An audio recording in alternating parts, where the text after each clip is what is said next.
Assalamualaikum warahmatullahi wabarakatuh. Perkenalkan, nama saya Jaya Karin Herbawani, Eskep BDMKM.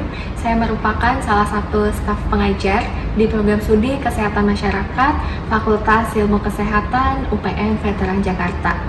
Saya telah bergabung dan menjadi dosen di UPN Veteran Jakarta sejak tahun 2019.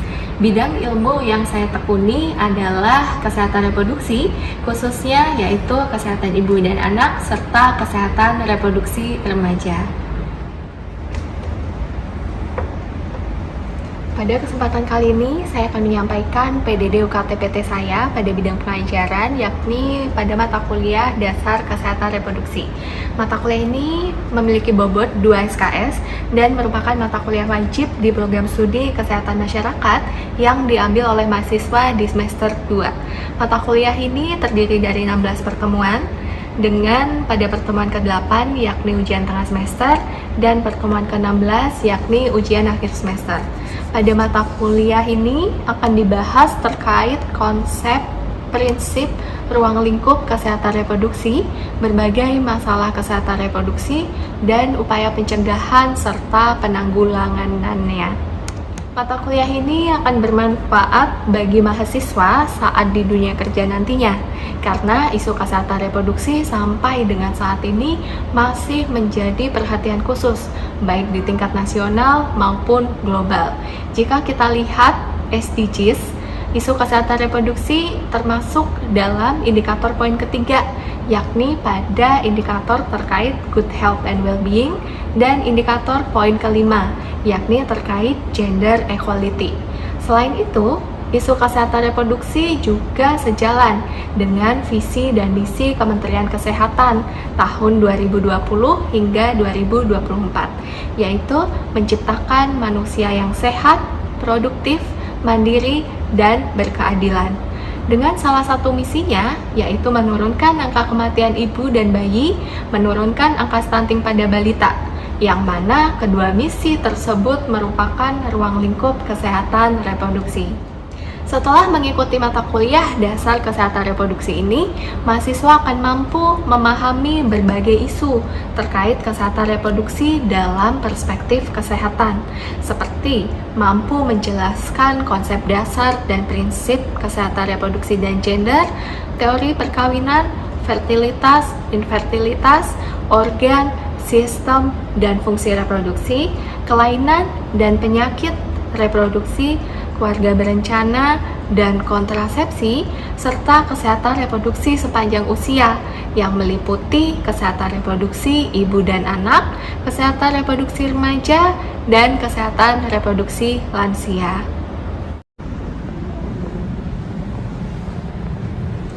Metode pembelajaran yang digunakan pada mata kuliah ini adalah metode ceramah, small group discussion, self-directed learning, case-based learning, dan juga project-based learning. Sistem pembelajaran dilakukan secara interaktif dengan sistem asinkronus maupun sinkronus. Pada asinkronus dilakukan melalui LMS, yakni leads.upnvj.ac.id, di mana mahasiswa dapat mengakses forum diskusi, materi, dan video pembelajaran, pre- dan post-test maupun kuis, dan penugasan lainnya. Sementara pada sistem sinkronus dilakukan secara tatap muka di kelas maupun tatap maya melalui platform Zoom Meeting. Komponen penilaian pada mata kuliah Dasar Kesehatan Reproduksi terdiri dari beberapa komponen. Yang pertama yakni 30% akan diambil dari nilai aktivitas partisipatif, di mana kita akan melihat bagaimana keaktifan mahasiswa saat di kelas, baik saat diskusi maupun saat mereka melakukan presentasi. Kemudian komponen yang kedua yakni 20% yang akan kita ambil dari nilai tugas berupa proyek pembuatan video, edukasi terkait kesehatan reproduksi, dan juga makalah yang berkaitan dengan topik yang sudah ditentukan. Jadi topiknya termasuk dalam topik kesehatan reproduksi. Kemudian penilaian selanjutnya yakni 10% kita akan ambil dari nilai kuis ataupun pretest dan post-test. Kemudian 20% selanjutnya yaitu nilai ujian tengah semester, dan 20% selanjutnya yakni nilai ujian akhir semester. Seluruh indikator kemudian juga rubrik penilaian sudah terlampir dalam rencana pembelajaran semester, sehingga mahasiswa dapat mengakses dan dapat melihatnya. Diharapkan penilaian yang akan dilakukan telah seobjektif mungkin. Adapun CPMK pada mata kuliah ini terdiri dari C2, A3, dan P3, yakni mahasiswa mampu menjelaskan berbagai teori yang berkaitan dengan kesehatan reproduksi. C2, mampu memenuhi partisipasi dalam kelas dengan sikap yang bertanggung jawab. A3, mampu membuat video edukasi terkait kesehatan reproduksi. P3. Mata kuliah ini memiliki 14 sub CPMK. 1. Mampu menjelaskan konsep dasar kesehatan reproduksi dalam kesehatan masyarakat. 2. Mampu menjelaskan prinsip dasar kesehatan reproduksi. 3. Mampu menjelaskan konsep dasar gender dan juga kesehatan reproduksi. 4. Mampu menjelaskan hak reproduksi, masalah sosial perempuan, bentuk perlindungan anak dan perempuan. 5. Mampu menjelaskan organ, sistem, dan juga proses reproduksi. 6. Mampu menjelaskan teori perkawinan, fertilitas, dan juga infertilitas. 7. Mampu menjelaskan aspek psikososial fertilitas. Ke-8. Mampu menjelaskan kesehatan reproduksi sepanjang usia. 9. Mampu menjelaskan kesehatan reproduksi ibu dan anak. 10. Mampu menjelaskan kesehatan reproduksi remaja. 11. Mampu menjelaskan kesehatan reproduksi lansia. 12. Mampu menjelaskan infeksi menular seksual atau IMS. 13. Mampu menjelaskan HIV dan AIDS. 14. Mampu menjelaskan keluarga berencana. Adapun cara saya dalam menyampaikan materi pada mata kuliah dasar kesehatan reproduksi akan saya sampaikan pada video micro teaching pertemuan kelima.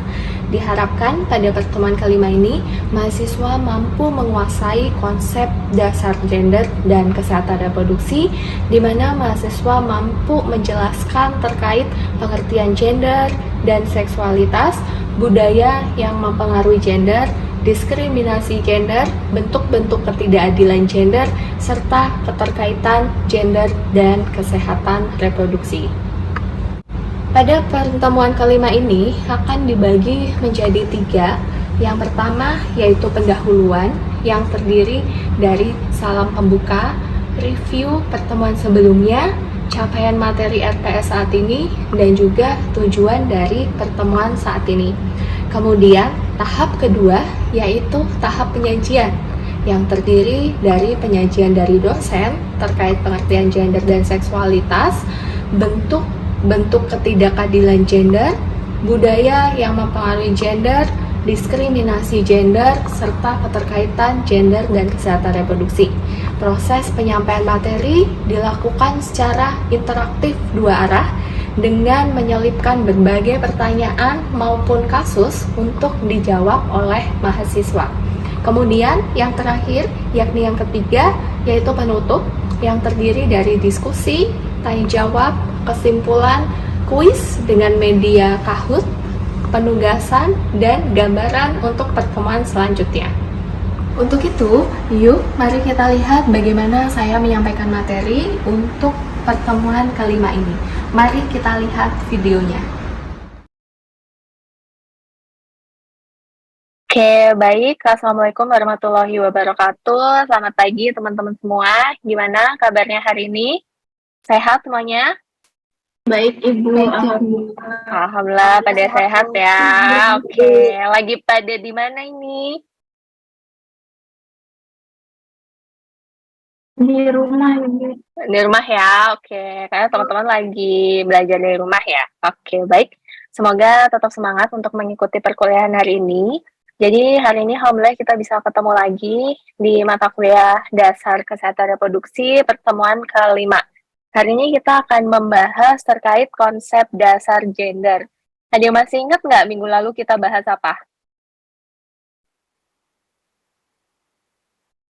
Silakan. Oke, silakan Safa. Baik Ibu, izin menjawab ya Bu.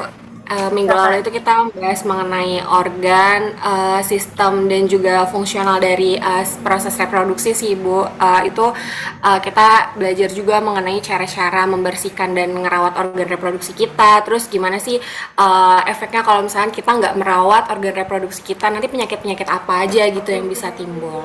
Oke, bagus sekali. Thank you, Safa, udah membantu menjawab. Jadi, teman-teman masih ingat ya, jangan dilupakan nih pembelajaran di minggu lalu.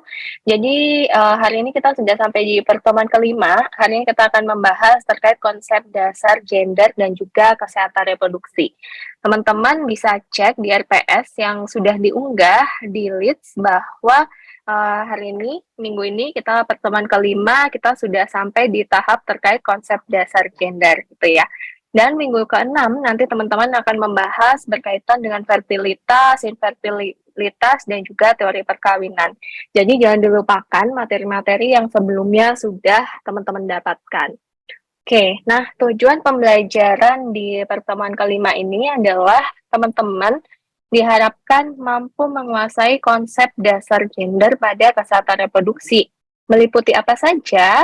Yang pertama adalah pengertian gender dan juga seksualitas, kemudian budaya yang mempengaruhi gender, bentuk-bentuk diskriminasi, dan juga ketidakadilan gender, dan nanti teman-teman diharapkan mampu menyimpulkan keterkaitan gender dan kesehatan reproduksi.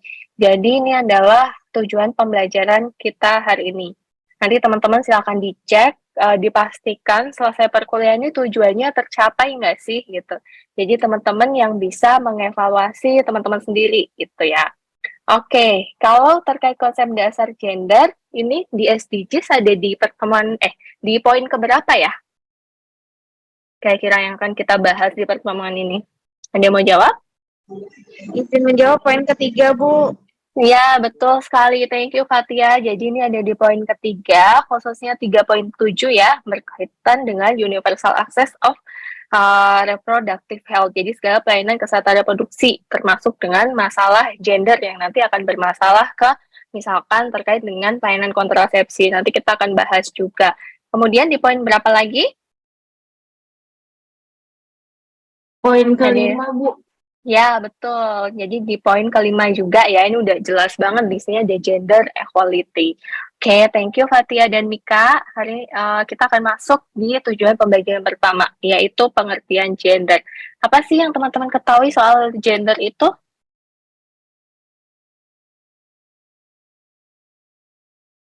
Ada yang mau jawab?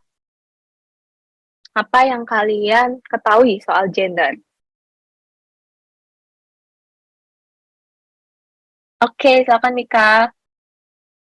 Ibu izin menjawab ya, Bu. Jadi setahu saya gender itu tuh kayak yang membedakan antara laki-laki dan perempuan, tapi dari fungsi sosial dan karakteristik sosial mereka di masyarakat dan di lingkungan mereka sendiri sih, Bu.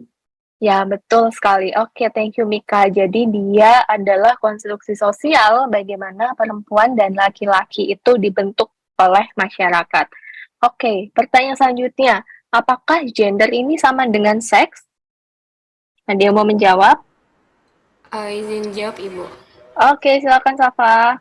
Uh, itu gender sama seks itu berbeda karena menurut saya gender itu lebih mengarah kepada peran-peran kita sebagai manusia atau menurut jenis kelamin laki-laki atau perempuan di tatanan sosial masyarakat. Sedangkan kalau untuk seks itu lebih mengarah kepada jenis kelaminnya itu Bu, perbedaan di antara perempuan sama laki-lakinya gitu. Ya, oke, thank you Safa. Jawabannya udah tepat ya.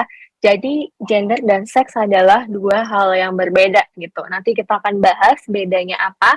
Nah, yang pertama, perempuan memiliki indung telur. Ini gender atau seks? Seks, Ibu. Seks, Bu. Oke, good. Ini adalah seks. Kemudian laki-laki tidak boleh menangis. Ini gender atau seks? Gender, Bu. Oke, gender. Perempuan harus bisa memasak. Gender atau seks? Gender, Bu. Gender, Bu. Oke. Ini kenapa jawabnya lemes banget ya? Gender, Bu. Oke, selanjutnya. Laki-laki memiliki jakun. Seks, Bu. Oke, seks ya. Perempuan suka warna pink. Gender. Gender. Laki-laki main mobil-mobilan. Gender. Gender, Bu. Gender. Perempuan lemah lembut. Gender.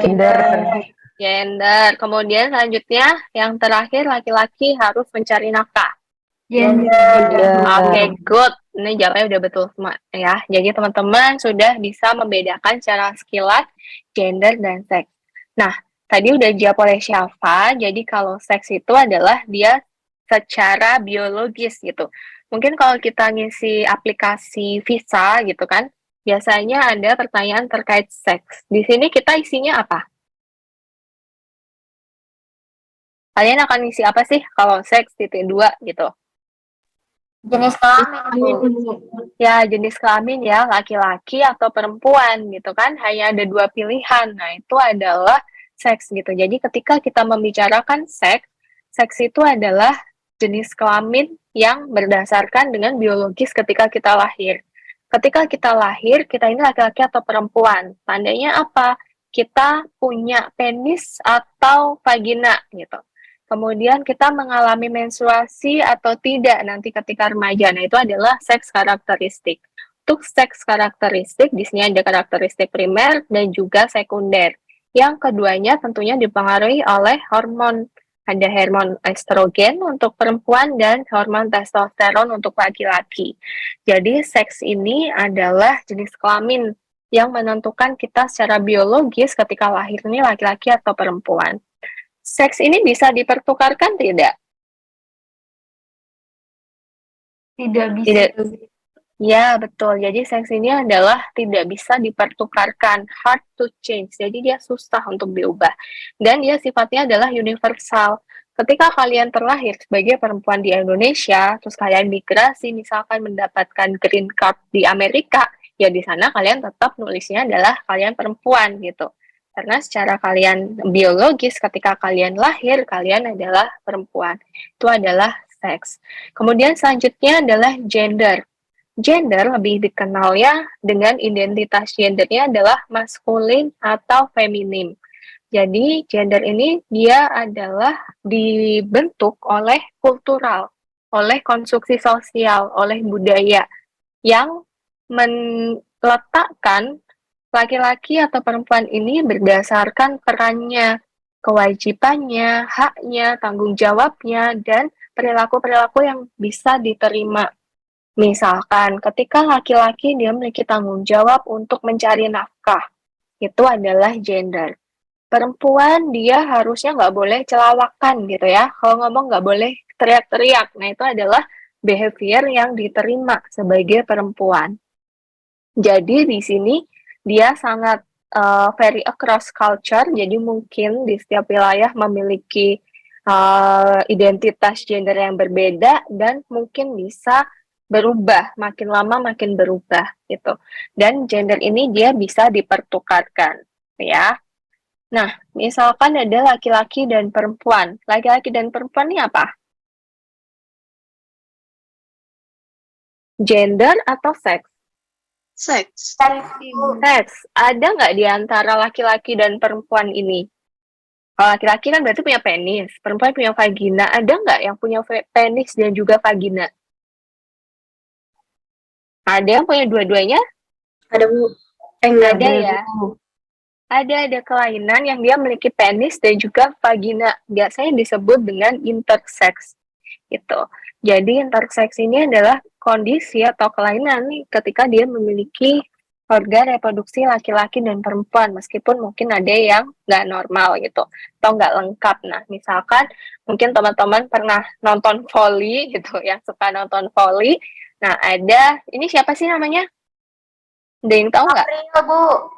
Ya, April ya. Jadi dia ternyata uh, sekarang sudah fix gitu jenis kelaminnya berubah menjadi laki-laki karena adanya kelainan namanya disorders of sex development.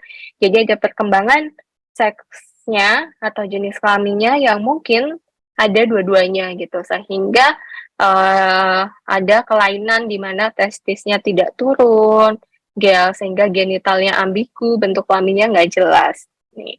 Nah, kalau laki-laki biasanya identitas gendernya apa?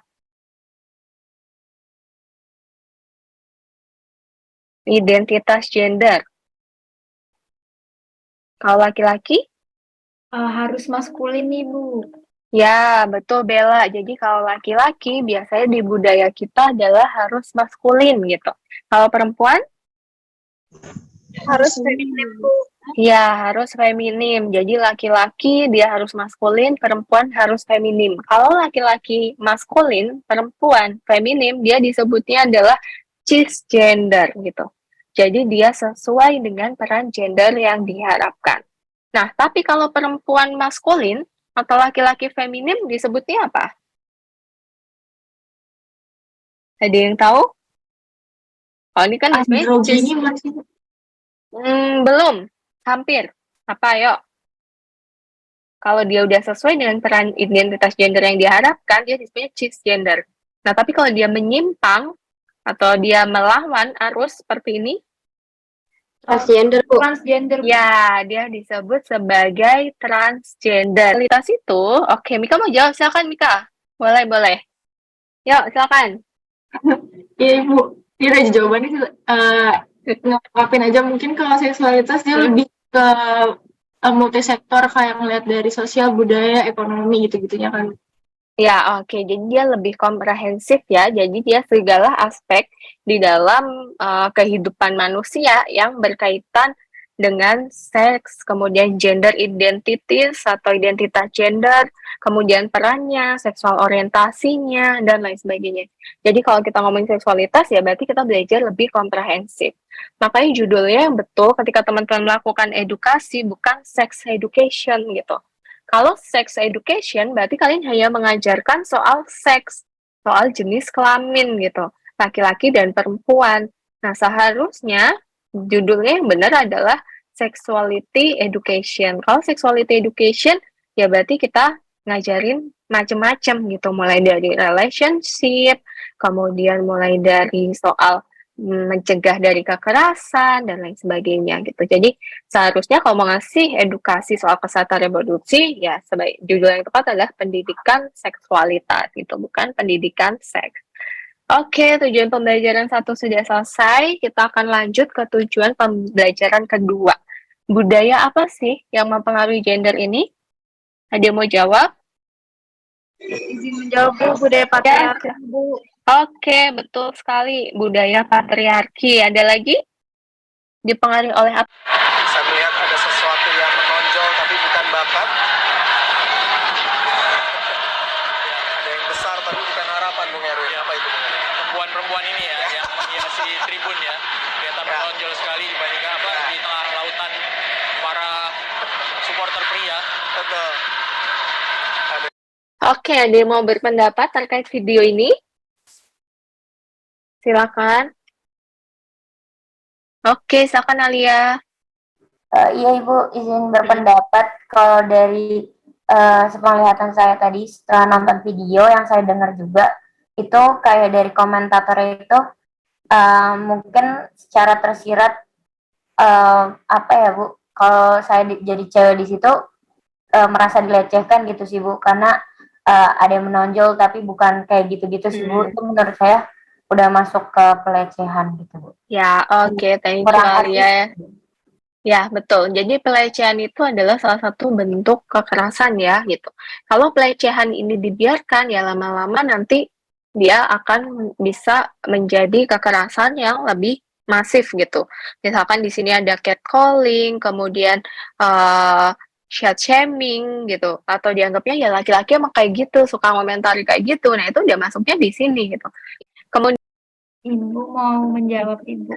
boleh silakan. Menurut saya apa kaitan gender dan kesehatan itu kan kadang kayak tadi kan misalnya perempuan dianggap lebih dinomorduakan gitu daripada laki-laki. Jadi kayak pengambilan keputusannya berdasarkan laki-laki nih. Jadi kalau mereka ada masalah kesehatan harus nunggu orang-orang yang dituakan dulu baru mereka bisa ngambil keputusan.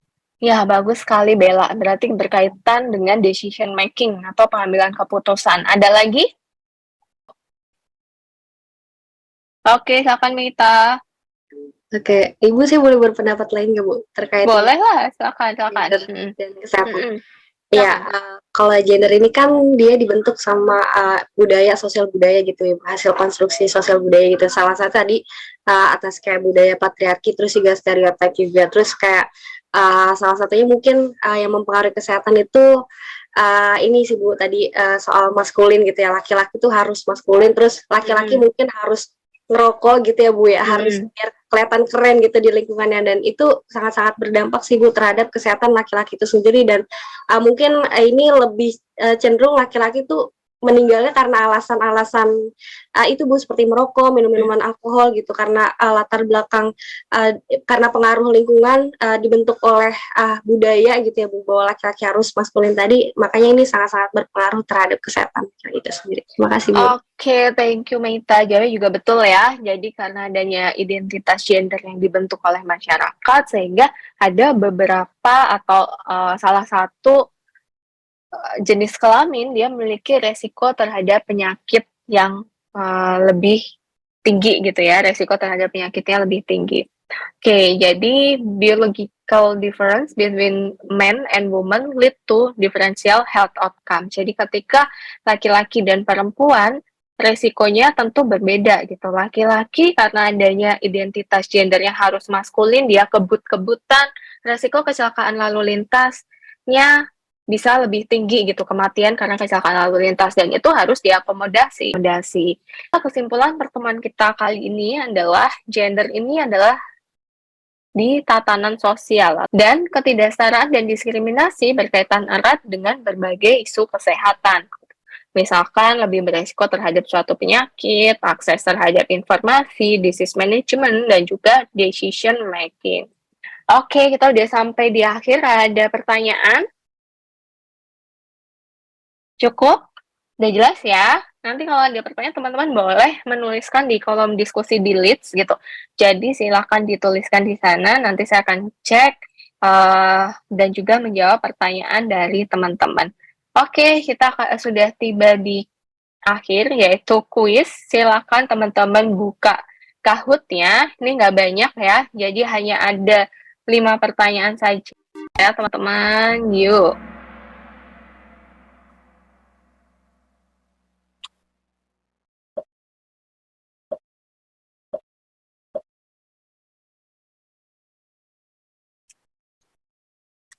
Laki-laki tidak boleh menangis merupakan salah satu dari identitas gender. Betul atau salah? Silakan. Oke, betul ya. Jadi laki-laki nggak boleh menangis ini adalah identitas gender. Oke, kita akan next. Oke, Bella masih memimpin. Sama ya, Bella sama Fadil skornya. Perempuan memiliki indung terakhir.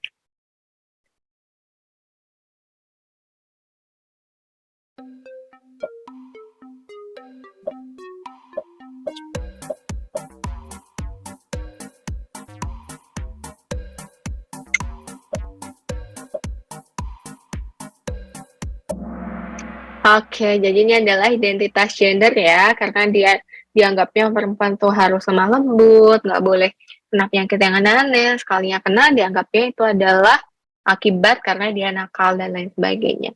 Oke, terima kasih teman-teman yang sudah aktif di Kahoot. Mari kita lihat juara ketiga itu Fadila. Selamat Fadila.